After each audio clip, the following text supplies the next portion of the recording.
একদিকে মার্কিন president Donald Trump আর অন্যদিকে প্রযুক্তি জগতের মহারথী ইলন মাস্ক। এই দুই প্রভাবশালী ব্যক্তির সম্পর্ক কি নতুন মোড় নিচ্ছে? সম্প্রতি টাইম ম্যাগাজিনের এক কর্মকাণ্ডে উত্তেজনা ছড়িয়েছে বিশ্ব রাজনীতির মাঠে। প্রভাবশালী ম্যাগাজিনটির প্রচ্ছদে ইলন মাস্ককে হোয়াইট হাউসের রেজুলেট ডেস্কের পেছনে দেখানো হয়েছে, আর এ নিয়ে শুরু হয়েছে প্রবল বিতর্ক। অনেকেই মনে করছেন ট্রাম্প প্রশাসনের ছত্রছায়ায় ইলন মাস্কের ক্ষমতা অসীমভাবে বৃদ্ধি পাচ্ছে।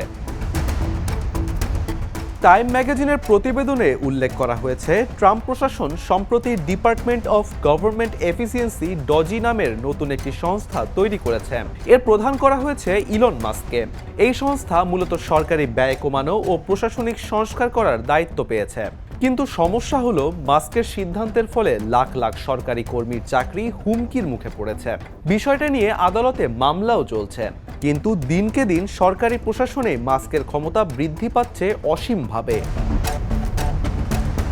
সাংবাদিক সাইমন সুস্টার ও ব্রায়ান বেনেটের বিশ্লেষণে বলা হয়েছে, ইলন মাস্ক বর্তমানে শুধুমাত্র ডোনাল্ড ট্রাম্পের কাছেই জবাবদিহি করেন। তার হাতে প্রশাসনিক সংস্কারের পূর্ণ স্বাধীনতা রয়েছে। যে কাউকেই চাইলে চাকরি থেকে সরিয়ে দিতে পারেন মাস্ক। অনেকেই মনে করছেন মাস্কের এই ক্ষমতা বাড়ার অন্যতম কারণ তিনি ট্রাম্পের নির্বাচনী প্রচারণায় প্রচুর অর্থ খরচ করেছিলেন। তবে ট্রাম্পের চারপাশের অনেকেই বিষয়টি নিয়ে অস্বস্তিতে আছেন, কারণ রাজনৈতিক নেতাদের ছাপিয়ে মাস্ক ইতোমধ্যেই মার্কিন প্রশাসনের এক বড় সিদ্ধান্ত গ্রহণকারী ব্যক্তিতেই পরিণত হয়েছেন। তবে সম্প্রতি সবচেয়ে বেশি আলোচনার জন্ম দিয়েছে টাইম ম্যাগাজিনের এবারের প্রচ্ছদ। সেখানে ইলন মাস্ককে প্রেসিডেন্টের অফিসে বসে থাকতে দেখা গেছে। প্রচ্ছদে মূলত দেখানো হয়েছে ইলন মাস্কই প্রেসিডেন্টের দায়িত্ব পালন করছেন। এমন ঘটনা ট্রাম্পের জন্য অপমানজনক বলে মনে করছেন বিশ্লেষকরা। ট্রাম্প বরাবরই টাইম ম্যাগাজিনের প্রচ্ছদকে সম্মানের প্রতীক হিসাবে দেখেছেন। তিনি নিজেও 2024 সালের পার্সন অব দ্য ইয়ার নির্বাচিত হয়েছিলেন। তখনকার কভারে তার ছবি নিয়েও প্রচুর গর্ব করেছিলেন ডোনাল্ড ট্রাম্প।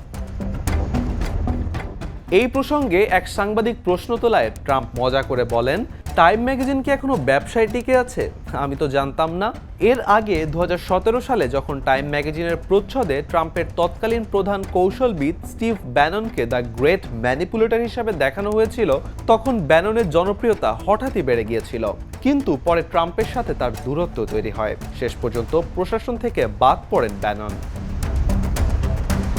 তবে ইলন মাস্ক এখনও এ বিষয়ে তার সোশ্যাল মিডিয়া প্ল্যাটফর্ম এক্সে কোনো মন্তব্য করেননি। রাজনৈতিক বিশ্লেষকরা বলছেন, ট্রাম্পের সঙ্গে থাকা যেমন লাভজনক তেমনি ঝুঁকিপূর্ণ। যদি মাস্ক ট্রাম্পের ক্ষমতায় তার ছায়া ফেলেন, তবে ভবিষ্যতে তারও ব্যাননের মতোই দশা হতে পারে বলে মনে করছেন বিশ্লেষকরা।